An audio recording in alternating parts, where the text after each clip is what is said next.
Hola, benvinguts un dimecres més al meu canal. Soc la Marta i això és La Mar de Llibres, un canal de recomanació de llibres.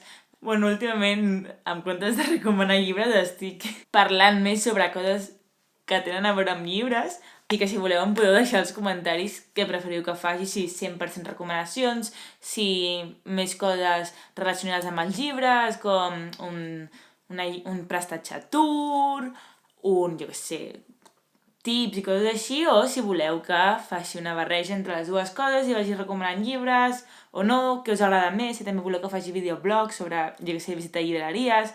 El que creieu que... Bueno, el que més ens interessi que faci m'ho podeu deixar als comentaris aquí sota per tenir-ho en compte. Doncs dit això, avui no recomanaré un llibre.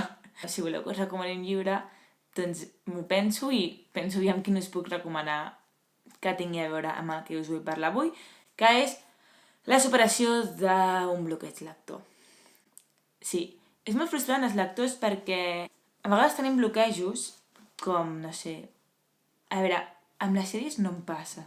O sigui, quan miro sèries, que en miro moltíssimes, em passo el dia enganxada al Netflix i a tots els portals en streaming i vídeos a YouTube. I ara estic enganxada a la Grace Villarreal i estic intentant endevinar per què la Paula Agono ho ha deixat amb l'Àlex Kirchner o si ho han arribat a deixar de veritat o no, perquè hi ha un vídeo de fa com 4 mesos que diu que en veritat no ho havien deixat. Vale.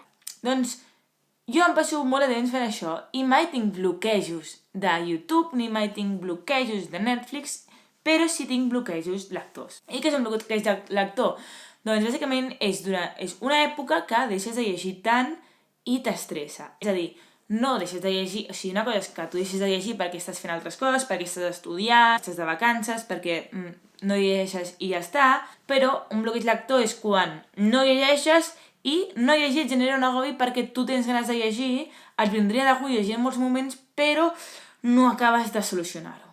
I aleshores hi ha molts tipus de bloqueig lectors i és molt important, abans de remediar-los, entendre quin tipus de bloqueig lector és. Així que, més endavant, us aniré parlant d'altres bloquejos lectors, però avui us vull parlar del que estic passant ara mateix, que és el bloqueig lector de sobrelectures. Jo considero que hi ha dues maneres de comprar llibres, ¿vale? O sigui, per un costat està quan vas a la teva llibreria de confiança i li fas «Hola, llibretera, què tal?» Més o menys les tres que més freqüento sempre són dones. En una a vegades hi ha un home, 2 homes, però en general sempre són noies. Sí, llibreteres, i tu fas hola, no sé què, i mires les prestatgeries i agafes un llibre o dos o els que et vinguin de gust. I saps que seran llibres que llegiràs en un futur i que compres per diferents raons i els tens. Però també a vegades compres llibres i tens la necessitat de, abans de sortir a la llibreria, estar llegint aquell llibre. O sigui, és com un moment que tu surts i només sortir per la porta i ja estàs obrint-lo, ¿vale? Què passa? Quan et passa això i ja estàs llegint altres llibres, hem de ficar l'alerta. Jo sé que hi ha gent que llegeix 7 o 8 llibres a la vegada. Felicitats per vosaltres. Jo només en sóc capaç de llegir 2. És el màxim que puc llegir a la vegada, però sí. Què passa? Jo m'estava llegint els 2 llibres, tenia el llibre de metro i el llibre de casa, és a dir, el llibre que pesa i el llibre que no pesa. I vaig anar a la llibreria i em vaig comprar 3 o 4 llibres més, dels quals 2 eren d'aquells que tenia ganes de llegir. Què va passar? Que vaig començar a llegir aquests llibres, més un altre llibre que també us parlaré d'ell en un futur, d'un escriptor molt jove, com de la meva edat, molt majete, i també me'l vaig començar i ja... Així que heu d'estar alerta als símptomes, i el primer símptoma és quan tens moltes ganes de llegir molts llibres, alerta. Alerta! Perquè si no el que passa és que deixes de llegir perquè s'atures com éssers humans i que no donem a l'abast amb tot, com a mínim jo no dono a l'abast amb tot. Que ens està passant això i hem d'entendre per una banda que llegir ens agrada i que ho fem per gust, que ningú ens està obligant a fer-ho. Per tant, aquest estrès que a vegades sentim els lectors és un estrès autoimposat. I sé que és molt difícil i que ara estic dient això i que en veritat per dintre estic agobiada igualment i per molt que m'ho repeteixi a mi mateixa doncs no em funcionarà. Però bueno, jo ho dic per si a algú li funciona i per una mica autoenganyar-me a mi mateixa. Quina altra manera d'identificar-ho és que en comptes de dir ai, ara em ve molt de gust llegir i pensar això com ai, quina il·lusió, ara em toca estona la lectura, penses, merda, he de trobar un moment per llegir, he de llegir. I quan aquest Ai, es converteix en un... Ai, és quan dius... Bloqueig lector! Bloqueig lector a la vista, bloqueig lector a la vista... Vale, i hem identificat quin tipus de bloqueig lector és. Doncs, hi hem de posar fi. Aleshores, per posar-li fi al tipus de bloqueig lector que estic tenint jo, us dono una mena de tips. Perquè si els utilitzeu per un altre bloqueig lector no us servirà de res, perquè si jo ara tinc una sobredosi de lectura, no em començaré a llegir un altre llibre. Oi que no? El primer que has de fer, jo crec que és agafar un dels llibres que t'estàs llegint i no el que més t'agradi per res, simplement el que et quedi menys per acabar.